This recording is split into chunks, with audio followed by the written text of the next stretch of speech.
On the third anniversary of our wedding, Isabella Rossi, my CEO wife in name only, was at the airport embracing her old flame who had just flown back into the country. The man, Julian, shot me a disdainful look. "So you're the placeholder?" Isabella's voice was cold as ice. "Know your place, Nathan." I was screaming with joy on the inside. The story was finally hitting its climax. The money was practically in my hands. I threw an arm around my stunned brother-in-law, Leo Rossi, and flashed a brilliant smile. "Let's go, Leo. Your big bro is taking you to the best wellness club in the city to celebrate my return to single life." Isabella and Julian were frozen on the spot. I practically had to drag Leo into the car. He was still in a daze. "Nate, are you insane? My sister and that guy, Julian, they were—" I slammed my foot on the gas, and the car shot forward, leaving his unfinished sentence in the wind. "Call me Nate," I said. I glanced in the rearview mirror at the two rigid figures of the terminal exit, feeling so good I wanted to sing. "As of today, I'm not your brother-in-law anymore." Leo's mouth hung open. It took him a moment to form a sentence. "So what am I supposed to call you?" "Call me Nate, or your brother-in-arms. My name is Nathan Price, and I'm a man living a second life. 3 years ago, I was a corporate drone stuck in the soul-crushing hustle culture. Then, I was dropped into the world of a cheesy old CEO romance novel, becoming the disposable, contractual husband of the female lead, Isabella Rossi. My mission was simple: play the part of the perfect simp who adored her, shield her from all the sleazy guys trying to get a piece of her family's fortune, and hold the line until her one true love, her one that got away, returned from abroad. When the contract ended, I would receive a $20 million severance payment and a luxury penthouse in the heart of downtown. For this day, I had put on an Oscar-worthy performance of a man deeply in love for 3 whole years. I sent good morning and good night texts like clockwork. I tracked her menstrual cycle more accurately than she did. She had a sensitive stomach, so I learned to make over 100 different custom-blended herbal teas to soothe it. Everyone in the Rossi family, except for Leo, was convinced I was hopelessly devoted to Isabella. In reality, the only thing on my phone's notepad was a single countdown timer. The day the timer hit 0 was today. Leo finally snapped out of his shock, his expression a complicated mess. "Man, are you not even a little upset? My sister is being completely out of line. Today is your anniversary." I laughed. "Upset about what? He's the one who should be leaving, and our gig is the one that's over. This calls for a celebration. We're going to our secret spot." Our secret spot was the most expensive men's wellness club in the city. The first time I took Leo there, I won his loyalty for life. He was too young for the whiskey bar, but he wasn't too young for a deep tissue massage. The services from the top-tier massage therapists, paired with gourmet sliders and truffle fries, beat sitting in a dark room playing video games any day. Leo's eyes lit up. "Hell yeah, it's on me today. I'll use the allowance Izzy gave me to celebrate my man Nate breaking the chains." The car pulled up to the entrance of the Foundry Club. The manager himself came out to greet us, personally escorting us to the most exclusive VIP suite. Leo and I each sank into a plush recliner, our feet soaking in a warm, herbal bath while therapists worked on our shoulders with just the right amount of pressure. I let out a long sigh of pure bliss. This was the life. My phone buzzed. It was a text from Isabella. "Nathan, where did you take Leo?" "Bring him home." Immediately, I put the phone on speaker and tossed it aside. Leo grabbed the phone and replied with a voice message in an exaggerated, studious tone. "Izzy, Nate, and I are at a study session. The tutor says we have a huge mock exam tomorrow. We're pulling an all-nighter. Don't bother us." After sending it, he winked at me and switched his phone to silent. I gave him a thumbs up. This kid had potential. Just then, there was a knock on the suite door. The manager poked his head in, looking uncomfortable. "Mr.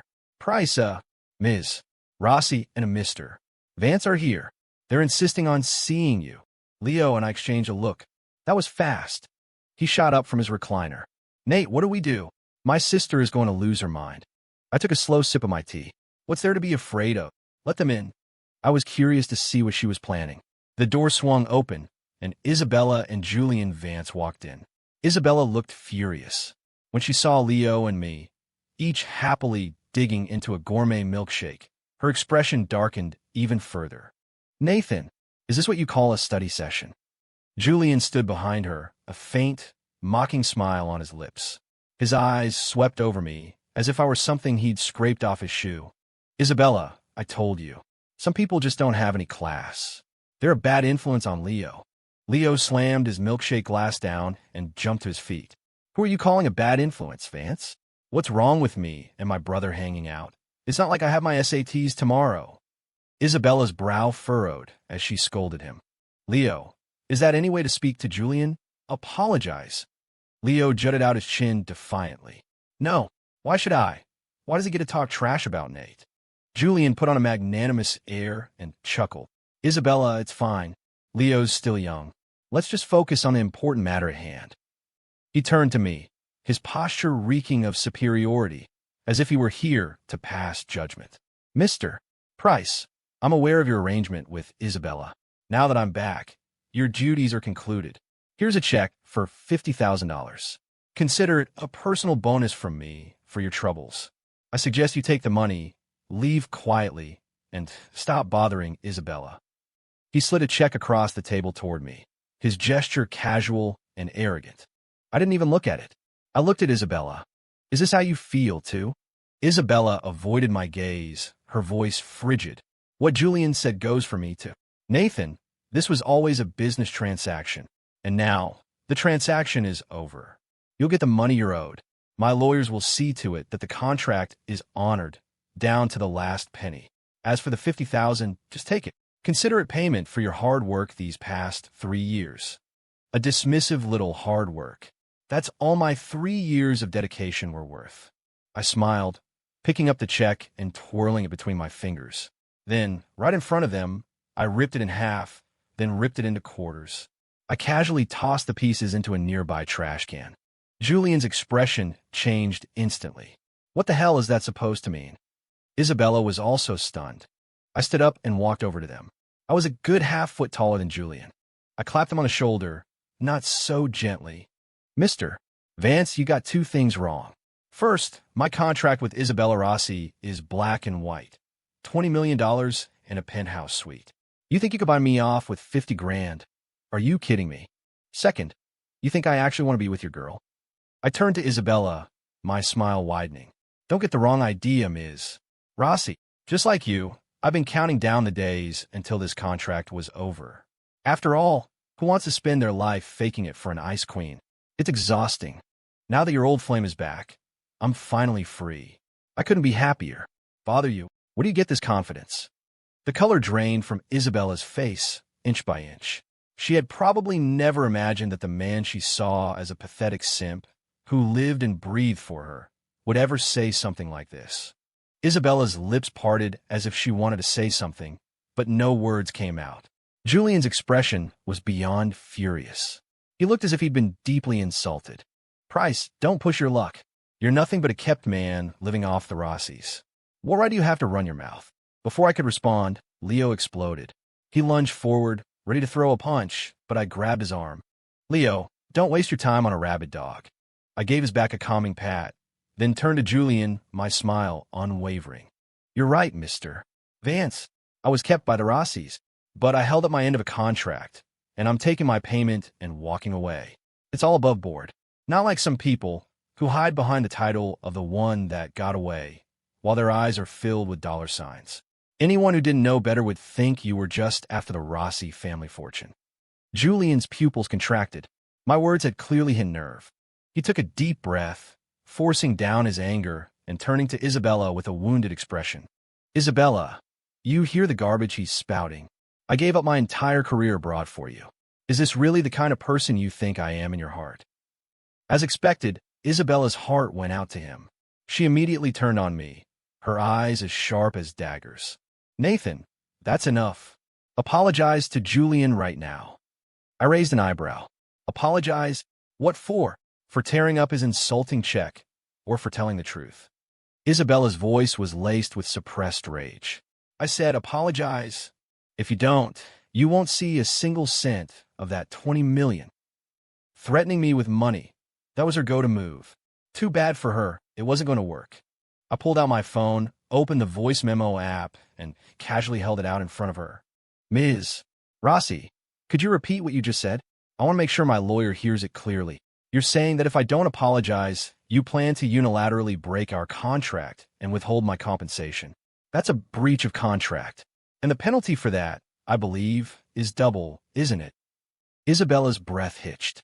She stared at me, her eyes wide as if she were seeing me for the first time. Julian tried to fan the flames from the side. Isabella, don't let him intimidate you. He's just a lowlife. If he wants to sue, let him sue.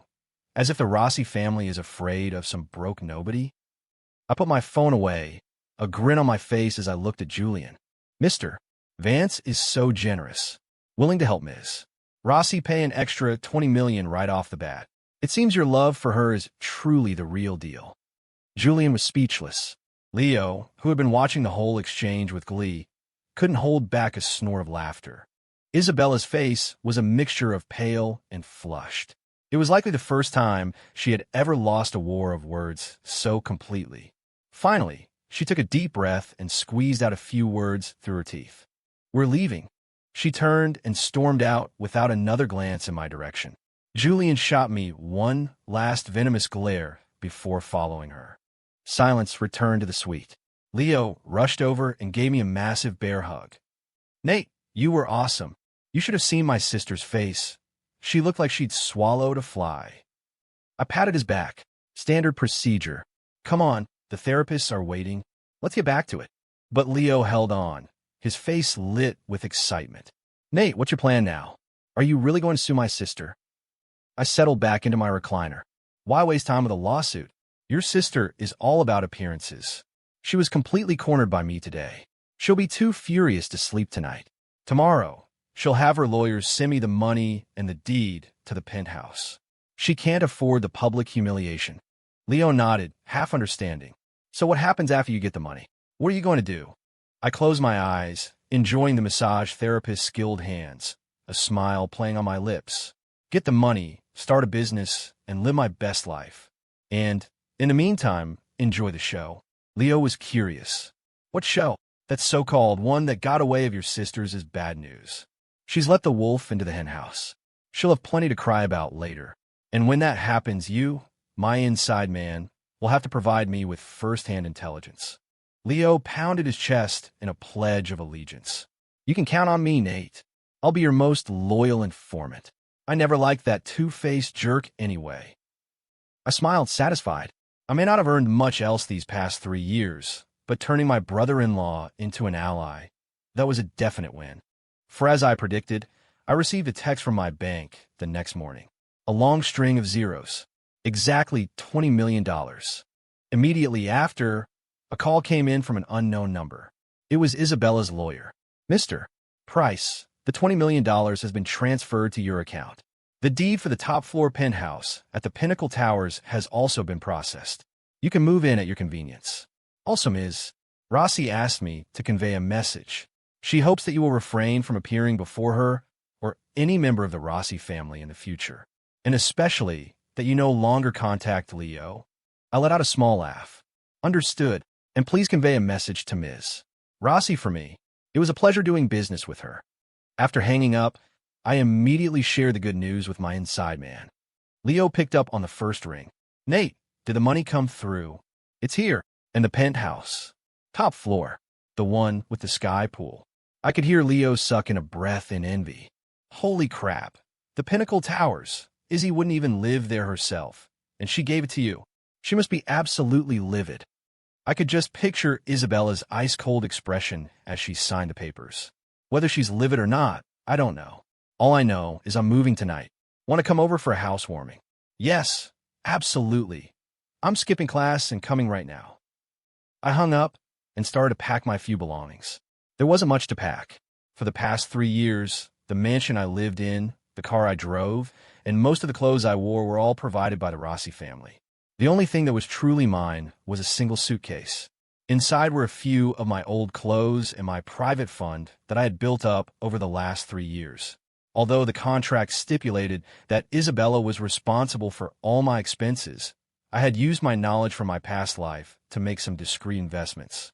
I played the stock market, bought into crypto, and invested in a few small startups I knew would blow up. Now, my little private fund had grown into a very substantial sum. That money was my real safety net. The 20 million was just icing on the cake. As I rolled my suitcase out the mansion doors, I didn't feel a single shred of nostalgia. Every corner of this place was filled with suppression and pretense. Now I was finally free. The Pinnacle Towers. I swiped my key card, rode the elevator to the top floor, and stepped out into a private foyer. After a fingerprint scan, the door opened, and the view took my breath away. Massive floor-to-ceiling windows offered a panoramic view of the entire city's skyline. The decor was minimalist and modern, with a black, white, and gray color palette that was exactly my style. The living room, dining area, and open-concept kitchen flowed together, creating an immense sense of space. Upstairs were the bedrooms and an office, and outside, a huge terrace featured a stunning azure swimming pool. It was even better than I had imagined. Isabella was a master at psychological torment, but when it came to fulfilling a contract, she was surprisingly thorough. As I was admiring my new home, the doorbell rang. It was Leo, backpack slung over his shoulder, panting, "Nate, I'm here." He walked in and was immediately blown away by the apartment. "Oh my God, this is insane." He tossed his backpack aside and did a celebratory roll on the enormous sofa. I grabbed a Coke from a fridge and tossed it to him. "Like it? You can come by whenever you want. Your sister can't say anything about it anymore." Leo chugged half the Coke and let out a satisfied burp. "Nate, you're the best."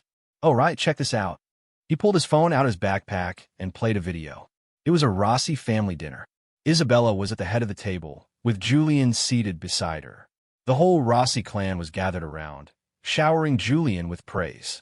My, Julian is so accomplished at such a young age. So much better than some people. I agree. He's the one who's truly worthy of our Isabella. In the video, Isabella listened with a faint smile, not refuting any of it. Julian, meanwhile, played the part of the perfect gentleman, handling the compliments with grace. Leo provided quiet commentary. "This was from last night's dinner. A welcome home party for my new brother-in-law. I recorded it secretly. Look at my mom's face. She's practically ready to adopt him." I watched the parade of hypocritical faces without any feeling. I had seen this kind of thing plenty of times over the last 3 years. But as the camera panned across a corner of the room, I paused. In that corner sat a high-end electric tea maker. It was a birthday gift I had given Isabella once. At the time, she hadn't even glanced at it before telling the maid to put it away. I was surprised she had kept it. Leo noticed my gaze. "Oh, that thing. My sister's stomach was hurting yesterday, and my mom told her to drink some hot water, so she had the maid bring it out. But then Julian said it was too tacky and beneath her, so he made my sister throw it out." The video ended with a shot of a maid dropping the tea maker into a trash can. I turned off the video, my expression calm. "It's fine. It wasn't worth much anyway." Leo looked at me, asking carefully, "Nate, are you okay?" I smiled and ruffled his hair. "Why wouldn't I be? It was just a stupid tea maker. Come on, I'm taking you out for a proper meal to celebrate the new place." I felt nothing at all. I just silently made a new note in my phone. Emotional distress damages. Add $10,000. I took Leo to a top-tier sushi restaurant. We had the freshest bluefin toro that melted in your mouth, creamy uni, and boaten shrimp the size of your fist. Leo ate until he was stuffed, proclaiming it was the best meal of his life. "Nate, sticking with you is the way to go. My sister. Eating with her is like going to a funeral. You can't eat this, you can't touch that. It's so boring." I placed a piece of Wagyu beef on his plate. "From now on, whatever you want to eat, I'll take you. On one condition, don't slack off on your studies. You're about to be a senior. Getting into college is a big deal." Leo puffed out his chest. "Don't worry, Nate. I've got it under control. As soon as I get into college, I'm coming to work for you." I laughed. "Sound good. I'll make you CEO." The meal was a huge success. After dropping Leo home, I began to map out my future. Step 1. Register company. I already had a name in mind. Momentum Media. I was going to build an MCN, an influencer management agency. Thanks to my memories from my past life, I knew that the short-form video and live streaming industries were about to explode. and I had a goldmine of viral content ideas and knew of several creators who were destined to become superstars. Over the next few days, I was busy with paperwork, leasing an office, and hiring staff. Everything was proceeding smoothly. Leo became my #1 fan and primary informant. Every day after school, he would sneak over to my office, which was still under renovation, to give me the latest intel on the Rossi family. Nate, my sister gave Julian a VP position at the company today. Nate, Julian yelled at one of my sister's most trusted senior managers in a meeting today until she cried. Nate, Julian took my sister's pink Porsche out to go clubbing with some models. I listened to his reports, sipping my coffee and tapping away at my laptop. Everything Julian was doing was completely predictable. He was a classic case of a small man drunk on new power, eager to purge anyone who wasn't loyal to him and install his own people. Isabella was currently blinded by love, completely oblivious to his true nature. But I knew Julian's ambition didn't stop at vice president. He was waiting for an opportunity to create a scandal that would put both himself and Isabella in the spotlight. That opportunity came sooner than expected. The Rossi Group's annual anniversary gala. It was the company's most important event of the year, attended by all the major players in the business world. Leo delivered the intel in advance. Nate, at the gala, Julian is planning to do something big. I think he's going to propose to my sister in front of everyone. I put down the document I was reading. A proposal? There's more, Leo said, lowering his voice. I overheard him on the phone. He's also planning to publicly ruin you at the event.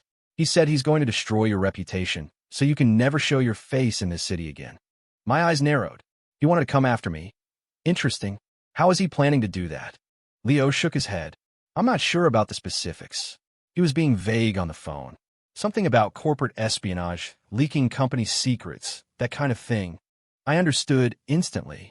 It was a classic trope from the CEO novel playbook. The second male lead frames the disposable ex-husband to make the female lead completely give up on him, clearing the way for himself. It was cliché, but effective. Unfortunately for him, he had picked the wrong target. I looked at Leo. Leo, you in the mood to play a little game? Leo's eyes lit up. What kind of game? On the night of the gala, I need you to... I leaned in and whispered a few instructions in his ear. Leo's eyes widened with excitement as he listened, nodding enthusiastically. Nate, that plan is devious. I love it. I clapped him on the shoulder. Do this for me, and I'll get you the latest high-end gaming laptop after you graduate. You got a deal. After Leo left, I made a phone call. Hey, Mr. Cohen, it's Nathan Price.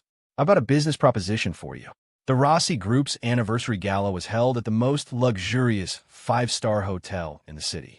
I didn't have an invitation, but getting in was the easy part. I changed into a server's uniform, picked up a tray, and blended seamlessly into the staff. The ballroom was a sea of glittering gowns and sharp tuxedos, the air buzzing with conversations and the clinking of champagne glasses. Isabella, dressed in a stunning silver couture gown, was on the arm of Julian, who wore a pristine white suit. They moved through the crowd like royalty, accepting congratulations. They really did look like the perfect couple. I could hear the whispers around me. I heard the CEO is finally divorcing that useless husband of hers. Really, that fantastic Mr. Vance is a much better match for her. Exactly. That Price guy was just a gold digger. Good riddance. I walked past them, tray in hand, my face a mask of professional indifference. The celebration reached its peak midway through the evening. Julian took the microphone and stepped onto the stage. He gazed lovingly at Isabella in the crowd. Isabella, meeting you is the luckiest moment of my life. Tonight, in front of all our friends, I want to... He trailed off, his expression suddenly changing. He looked as if he'd just received some terrible news, his face hardening with gravity and rage. He glared toward a section of the crowd and shouted, Nathan Price, get out here. Every head in the room turned in my direction. I stepped out from the shadows of the crowd, still dressed in my server's uniform. A stunned silence fell over the room, followed by a wave of murmurs.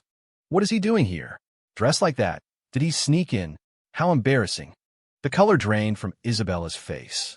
She probably never imagined I would show up like this. Her eyes were filled with a mixture of shame and disgust. Julian stared at me, his face a mask of pained disappointment. Nathan, I never thought you were this kind of person.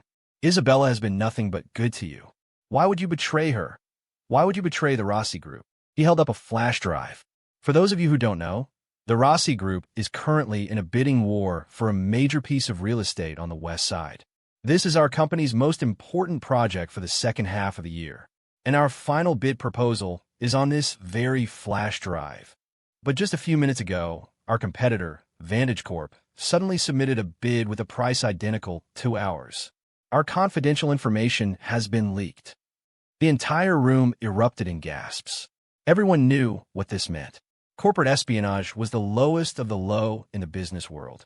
Julian pointed a finger at me, his voice ringing with righteous fury. And the person who leaked this information is him, Nathan Price.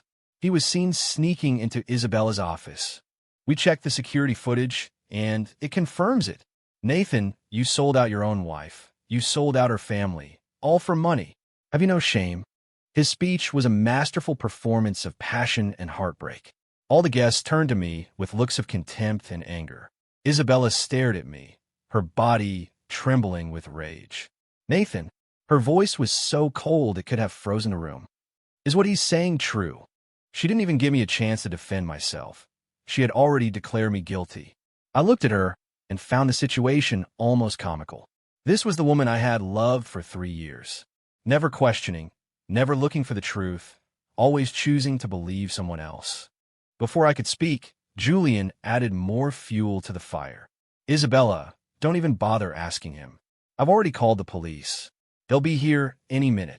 A corporate criminal like him needs to face the full force of the law. Calling the police? That was an unexpected twist. It seemed he was trying to bury me for good. Isabella closed her eyes. When she opened them again, they were filled with nothing but cold resolution. She walked up to me and slapped me across the face. The sharp crack echoed through the ballroom. A collective gasp went through the crowd. My cheeks stung, a fiery heat spreading across my skin. But I didn't move. I just watched her quietly. Isabella, I never thought you were this kind of person. She pointed to the door, her voice trembling with emotion. Get out now. I never want to see you again. From this day forward, you have nothing to do with me or the Rossi family. Every word was a knife.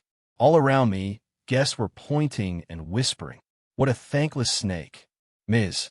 Rossi must have been blind to ever get involved with someone like that. Serve him right. He should get lost. The humiliation was palpable.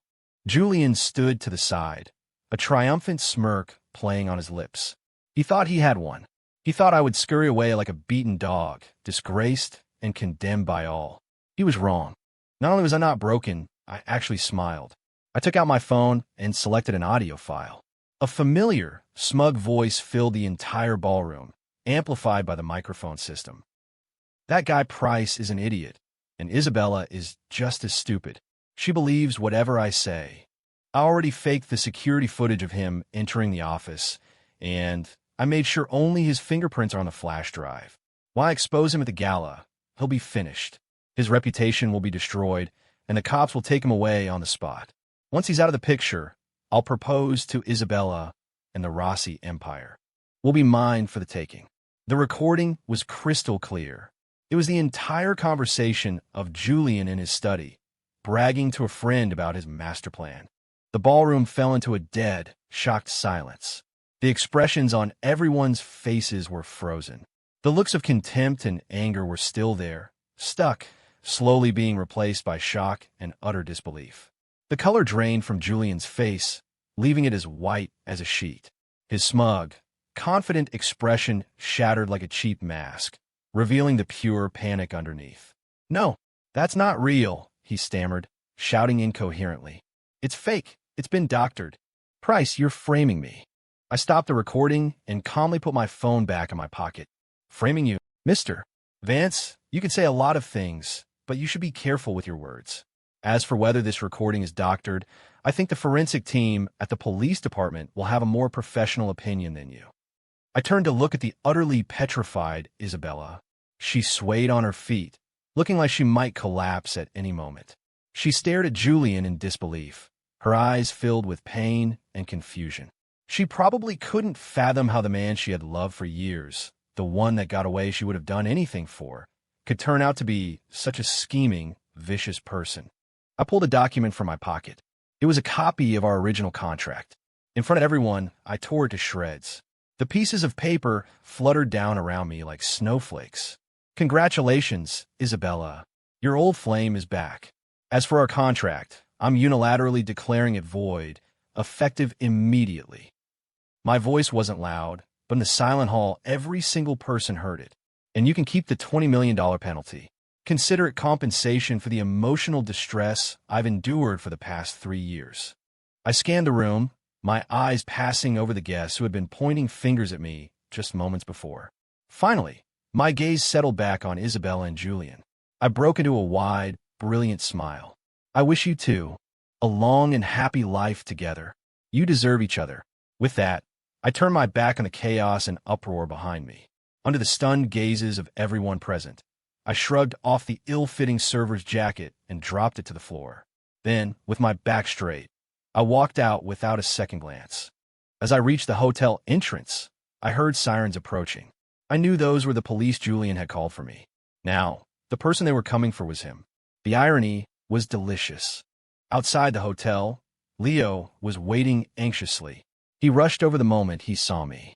"Nate, are you okay? Did my sister hit you?" He saw the red mark on my cheek, and his eyes immediately welled up. "She hit you. I'm going to go give her a piece of my mind." I grabbed his arm. "It was just a slap. It doesn't hurt. Compared to the show that just went down in there, this is nothing." Leo was still furious. "I don't care. She had no right to hit you." I smiled, pulled a set of car keys from my pocket, and tossed them to him. "A reward for my star player. This is for you."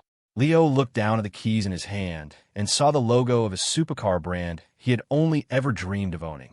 His eyes went wide. "Nate, this is way too much. Take it. I can afford it. From now on, you're flying with me." I slung my arm around his shoulder and looked out at the glittering city lights. From this day forward, Nathan Price's life was truly beginning. I launched Momentum Media in record time. I leased an office in a top-tier skyscraper in the CBD, just 2 blocks from my new penthouse. Using my nest egg and my knowledge of the future, I quickly signed several creators who were on the verge of becoming massive stars in the live streaming and short-form video space. One was a struggling gamer, a technical genius with the social skills of a rock. Another was a talented singer and artist, trapped in a dead-end contract with an MCN that was exploiting her. And the third was a comedian who would one day go viral with a series on parenting in reverse. Right now, they were all nobodies, but I knew they were diamonds in the rough, just waiting for a chance to shine. The day Leo finished his final high school exam, he skipped his graduation trip and showed up at my company with a suitcase. I gave him the title of executive assistant to the CEO, which really just meant he was my driver and go-fare. But the kid was bursting with energy, attacking every task like his life depended on it. The company was in its infancy, and we were building it from the ground up. My team and I work around the clock, creating tailor-made content and marketing strategies for our talent. Soon, our hard work started to pay off. The gamer, under the new persona of the brutally honest trash talker that I designed, quickly blew up on the platform with his insane skills and witty commentary. His follower count shot past 1 million within a month. For the singer, we produced a series of high-concept music videos with a classic, elegant aesthetic. Paired with her ethereal voice, she became the platform's new goddess of soul, with a single video racking up millions of likes. The company was finally on solid ground, and the revenue was climbing steadily. Meanwhile, things weren't going so well for the Rossi family and Julian Vance. Julian, thanks to a team of expensive lawyers hired by the Rossis, managed to avoid jail time for attempted corporate sabotage, but his reputation was utterly destroyed. He became a laughingstock in the business community. The scandal also severely undermined Isabella's authority at her company. More importantly, she had finally seen Julian for who he truly was. I heard they had a massive fight after the gala and broke up for good. Julian was kicked out of the Rossi mansion. Leo told me Isabella was in a very bad way during that time, locking herself in her room and refusing to see anyone. Her stomach problems came back with a vengeance, and she was suffering from insomnia. Without me there to make her warm breakfasts and soothing teas, without my consistent good-night texts, her life had apparently fallen into disarray. Leo said, "Nate, I think my sister regrets it. She asked me yesterday how you were doing. I was reviewing the company's financial reports and didn't look up. What did you tell her?" "I told her you were doing amazing, that your company was taking off, you were surrounded by beautiful women, and you were about to conquer the world. I said you'd forgotten she even existed." Leo's tone was full of pride. I lifted my head and glanced at him. "Good work. Your bonus is doubled next month." Leo grinned. "It's not about the bonus, Nate. I honestly think my sister deserves this. The way she treated you. It's too late for regrets now." I didn't say anything, just went back to the reports. Regrets? Maybe, but what did that have to do with me? Our contract was over. I had already turned a new page in my life. She was still stuck in the past. One day, to generate buzz for a new, charismatic female streamer I had signed, I orchestrated a scandal. I took her to a high-end restaurant in my new sports car. Then, I had a paparazzo I'd hired take some candid shots. The photos were all over the internet in no time. Hashtag momentum medieval romance, hashtag mysterious millionaire dines with streamer. The pictures were perfectly framed to look intimate. Me leaning in to cut her steak, her smiling at me adoringly. Attractive couple, luxury car, fancy restaurant. It was the perfect recipe for a viral story. My company and the streamer's popularity skyrocketed overnight. I knew Isabella would see the news. Sure enough, that night, I got a call from an unlisted number. I answered, but said nothing. There was a long silence on the other end. Then a familiar voice, trembling slightly, spoke. "Nathan." It was Isabella. "It's me." My tone was calm, distant. "Ms. Rossi, is there something I can help you with?" The formal Ms. Rossi seemed to sting her. She paused again. I saw the news. Her voice was barely a whisper. "Did you get a new girlfriend?" I let out a soft laugh. "Ms. Rossi, I don't see how that's any of your business. We have no relationship anymore. If you only called to ask me that, then I'm afraid I have to go. I'm very busy." "Nathan," she called out, her voice urgent. Can we meet? I want to talk to you." I stood by my office's floor-to-ceiling window, looking down at the river of headlights below. "Ms. Rossi, I don't think there's anything for us to talk about. Please don't disturb my new life again." With that, I hung up the phone and blocked the number. The city lights outside were a dazzling, blurry constellation. In my world, there was no longer a place for her. Hanging up on her didn't deter Isabella. She started trying to force her way back into my life through various means. She would wait for me outside my office building. One evening, there was a torrential downpour. She stood there without an umbrella, completely soaked, her hair plastered to her face. She looked pathetic and miserable. Even the young woman at my building's front desk felt sorry for her. "Mr. Price," she said, "that Ms. Rossi is downstairs. Should we maybe invite her up?" I stared out the window at the sheets of rain, my face impassive. "No, let her wait." She wanted to play the victim in a tragedy. I refused to play along. She thought she could make me feel guilty, make me soften. Too bad for her. The Nathan Price of today wasn't the subservient simp from 3 years ago. After 2 hours in the rain, she finally gave up and hailed a cab. The next day, Leo told me she had come down with a high fever and had spent the day in hospital. All I said was, "Oh." Then I slapped a new project proposal down in front of Leo. "Stop gossiping. I need you to oversee this project. Do a good job, and I'll get you a new car." Leo immediately forgot all about his sister, his eyes lighting up as he dove into the proposal. Besides waiting for me after work, Isabella also started trying to cook. She was probably trying to replicate all the things I used to do for her. She would prepare elaborate lunches and have them delivered to my office's front desk. The receptionist would bring them to me with a troubled expression every time. "Mr. Price, this is from Miss Rossi." I wouldn't even glance at it. "Throw it out. Or, if any of you want it, you can share it." Then, in front of all my employees, I'd pick up my phone. "Hey, Sarah, order everyone the deluxe afternoon special. Lobster rolls, shrimp cocktails, grilled oysters, the works. It's on me." A cheer would erupt through the office. Isabella's lovingly prepared lunch was instantly rendered a joke. She must have heard about these incidents from Leo. So, she shifted her focus to her last resort, her dear younger brother. She began showering Leo with gifts. The newest sneakers, limited edition gaming consoles, even a motorcycle he had been talking about for ages. She thought she could bribe him into putting in a good word for me. Instead, Leo immediately listed everything she gave him on eBay. His product description was brutally blunt. Gifts from my ex-sister-in-law. Feels like bad juju, distracting me from my studies.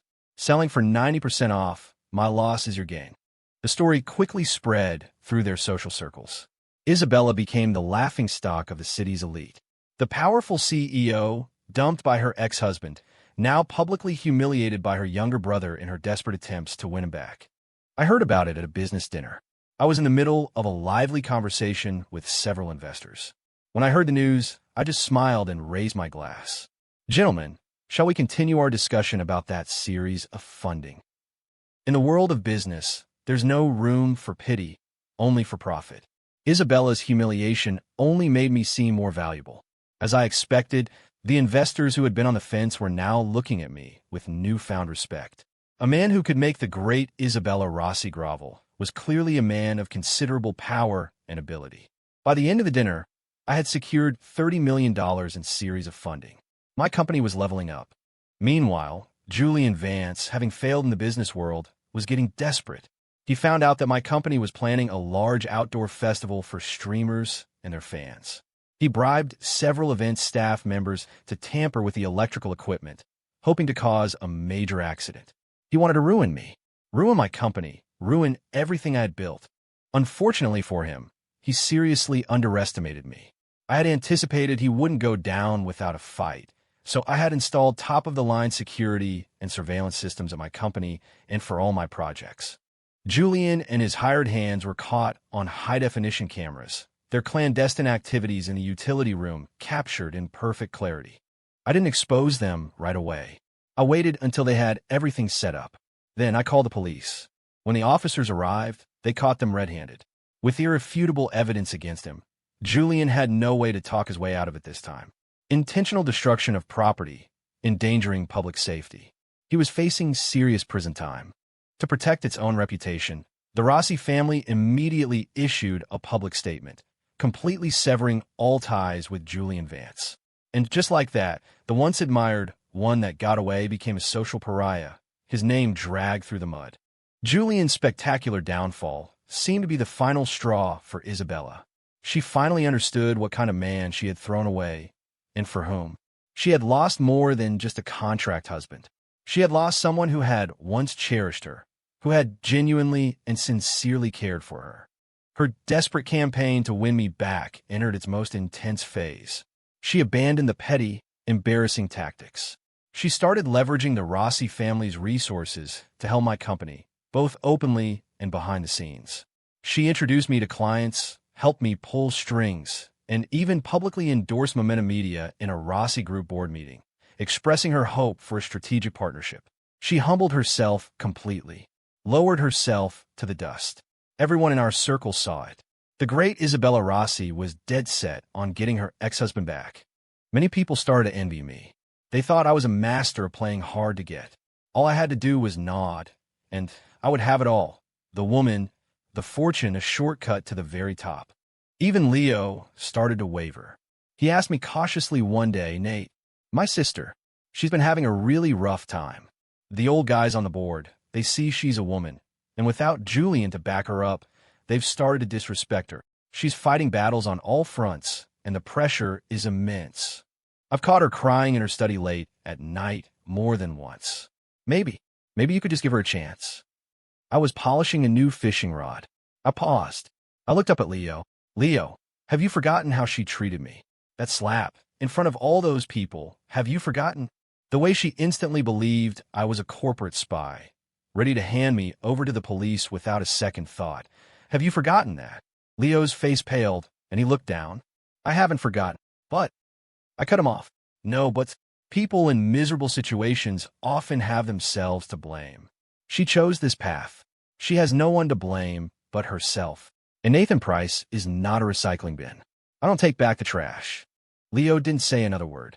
I knew he was just having a moment of weakness, of pity for his sister. But my heart, which had been frozen solid by Isabella's coldness 3 years ago, was never going to thaw. It was another rainy night. Lightning flashed, and thunder rolled as wind and rain battered the city.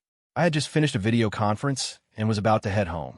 Downstairs, in front of the building, I saw that familiar figure again. Isabella was standing under the awning by the main entrance, without an umbrella. The wind whipped rain against her trench coat, tangling her hair. She looked even more haggard than the last time, her face as pale as a sheet of paper. Her eyes lit up when she saw me, like a drowning person spotting a piece of driftwood. She walked toward me, her lips purple from the cold. "Nathan." I stood my ground, watching her approach. She stopped in front of me, rainwater tracing paths down her cheeks. It was impossible to tell if it was rain or tears. Can we talk?" she asked, her voice pleading. A few of my employees who were leaving late walked by, whispering and pointing at us. I frowned. I had no desire to star in a primetime soap opera in front of my office. I looked at her, shivering in the cold, and felt a flicker of pity. But that flicker was quickly extinguished by logic. I sighed, took off my coat, and draped it over her shoulders. Then, in a tone so neutral it bordered on cold, I said, "Come inside." A massive wave of hope ignited in Isabella's eyes. She thought I was finally giving in. She thought I was finally coming back to her. She looked at me and nodded vigorously, following me into the building. She didn't see the icy smile that crossed my face the moment I turned away. "Isabella, the show is just getting started." I led Isabella to my office. I turned on the heat and poured her a cup of hot water. She cupped the mug in her hands, which were still trembling, whether from cold or excitement, I couldn't tell.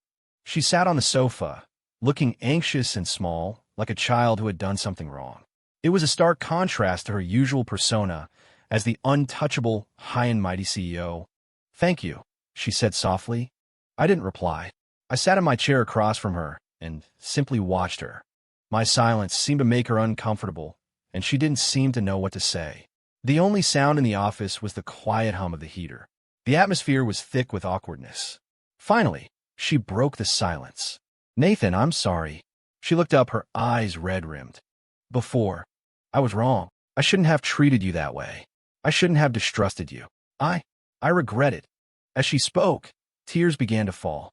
"I know it's too late to say any of this now, but can you please, just give me one more chance? Can we start over? Please." She was a picture of heartbreak, a damsel in distress. If this had been to me from 3 years ago, seeing her like this would have shattered my heart. But now I felt nothing. In fact, I found it almost amusing. A little too little, a little too late. I didn't answer her right away. I just sat there, watching her performance. When her tears subsided and she had composed herself slightly, I finally spoke, my voice calm and even. "Ms. Rossi, do you really think there's any possibility for us?" My tone was flat, betraying no emotion. Isabella seemed taken aback by the question. She answered eagerly, "Yes, of course there is. Nathan, I know I hurt you deeply, but I do love you. I only realized it later that I had fallen in love with you a long time ago. Julian, he was just an obsession from my past. I see him clearly now, and the only one I want is you. If you're willing to come back, I'll do anything for you. I'll give you half of my shares in the Rossi Group. No, I'll give you all of them. Let's get married again, okay?" She grew more and more impassioned, even standing up as if to come toward me. I held up a hand, a gesture for her to stop. She froze, her face a mixture of hope and anxiety. I looked at her, at this pathetic version of the once proud woman, and any last shred of pity I might have had vanished. I smiled faintly. "Ms. Rossi, let's not get ahead of ourselves. You've been out in the rain. You should get cleaned up. I'll have my assistant find you a change of clothes. Then, I'll take you home." My tone was surprisingly gentle. The hope in Isabella's eyes burned brighter. She thought my resolve was wavering, that I was offering her an olive branch. She nodded eagerly. Okay, whatever you say." I called my assistant and asked her to take Isabella to the lounge to get changed. As I watched her leave, the gentle expression on my face vanished, replaced by a cold, hard mask. "You think this is a new beginning, Isabella?" "No.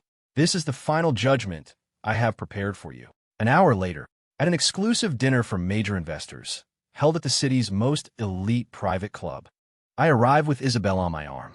She was now dressed in a chic, professional pantsuit, her makeup flawlessly applied. Her presence immediately caused a stir. The moment I walked into the venue with her, a hush fell over the room. It was followed by a wave of curious, surprised, and knowing glances. Everyone assumed we were back together. Isabella was clearly reveling in the attention. She stood tall, a confident smile on her face, once again the radiant CEO of the Rossi Group. She thought she had won me back. Halfway through the dinner, Isabella suddenly picked up a microphone and walked onto the stage. She looked at me, her eyes filled with an all-consuming love. "Ladies and gentlemen, friends, I'd like to take this opportunity to make an announcement." She took a deep breath, her voice ringing through the hall. "On behalf of the Rossi Group, I have decided to make an unconditional strategic investment in Momentum Media. And furthermore," she paused, her gaze fixed on me, burning with intensity. "I, Isabella Rossi, hope to have a new beginning with Mr. Nathan Price. Nathan, will you give me another chance?" She had just proposed to me, in a way, in front of the entire business elite. She believed that by tying our businesses together and making this public declaration, she was making me an offer I couldn't refuse. She thought her victory was assured. Every eye in the room turned to me, waiting for my answer. I met the gazes of the entire room and walked onto the stage with a smile. I took the microphone from Isabella's hand. She looked at me, her eyes shining with the certainty of triumph. The room was silent. Everyone held their breath, ready to witness the reconciliation of the century. I cleared my throat and looked out at the audience. "Thank you very much. Thank you to all our guests, and thank you, Ms. Rossi, for your generous offer." The smile on Isabella's face deepened. Then my tone shifted. "However, I think there may be a misunderstanding. About me, about Ms. Rossi, and about the nature of our relationship." Isabella's smile froze. I ignored her, turning and nodding toward the large screen behind the stage. It flickered to life. The first slide was a close-up of a document. The title was in huge, bold letters. Prenuptial, and below it, a line of text clearly outlining the core term. The term of this contract shall be 3 years. Upon the expiration of the contract term, the marital relationship shall be automatically dissolved. The two parties shall henceforth go their separate ways. The room exploded with murmurs. The color drained completely from Isabella's face. I continued, my voice steady, as if narrating a story about someone else. 3 years ago, Ms. Rossi and I signed this agreement. I, Nathan Price, was to play the role of her husband for 3 years, shielding her from unwanted attention. In return, she, Isabella Rossi, would pay me a fee of $20 million and provide one piece of real estate. It was a fair transaction, a purely professional, employer-employee relationship. I clicked to the next slide. It was a detailed, illustrated log of my work duties over the past 3 years, broken down day by day. In these 3 years, I fended off 27 unwanted suitors for Ms. Rossi, a list that includes, but is not limited to chasing off harassing heirs and dealing with distant relatives trying to get a piece of her fortune. In these 3 years, Ms. Rossi suffered from stomach pain 108 times. I prepared soothing herbal teas for her 108 times. The ingredients and preparation methods for each are on record. In these 3 years, during her brother Leo's most rebellious phase, I spent over 500 hours playing video games with him and had hundreds of late-night talks, successfully guiding him from a potential high school dropout to a motivated, positive young man. All of this was part of my duty as a contract husband. I believe I performed my duties diligently and professionally. I turned to look at Isabella, whose face was now as pale as a ghost. "And how, Ms. Rossi, did you repay my diligence?" "You repaid me with the silent treatment, with public humiliation, and with absolute, unwavering distrust. When your old flame returned, you cast me aside like a piece of trash.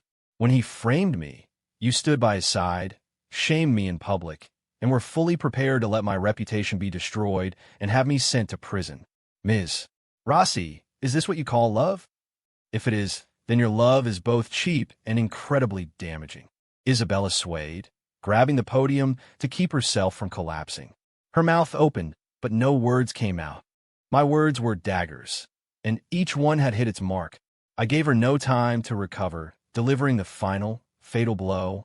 As for your investment, my voice changed, and I pointed to a man in the front row, a kindly-looking man with a broad smile. Mr. Davis, I believe we can now officially announce the $30 million series of funding for Momentum Media that we finalized last week, correct? The man, a major venture capitalist, stood up with a grin and took a microphone. Of course, Mr.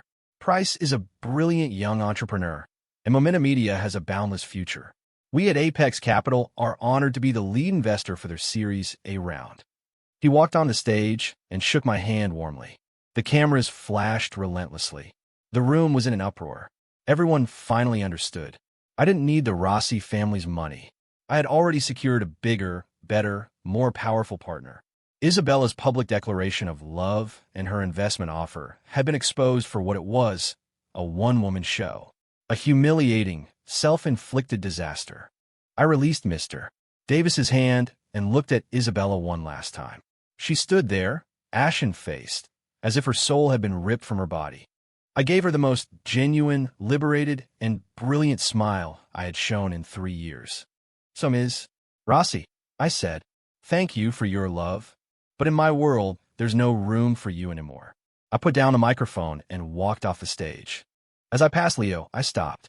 Oh, by the way, I said, looking at my former brother-in-law, whose face was flushed with excitement and pure admiration. Leo, that new yacht I bought just got delivered. Want to go fishing tomorrow? Leo leaped out of his chair. You know it, Nate. I ruffled his hair, and without a single backward glance at Isabella, I walked out shoulder to shoulder with my best friend. Behind me lay the spectacular ruins of Isabella's grand romantic gesture. Ahead of us was a brand new world, vast and free, that was truly mine.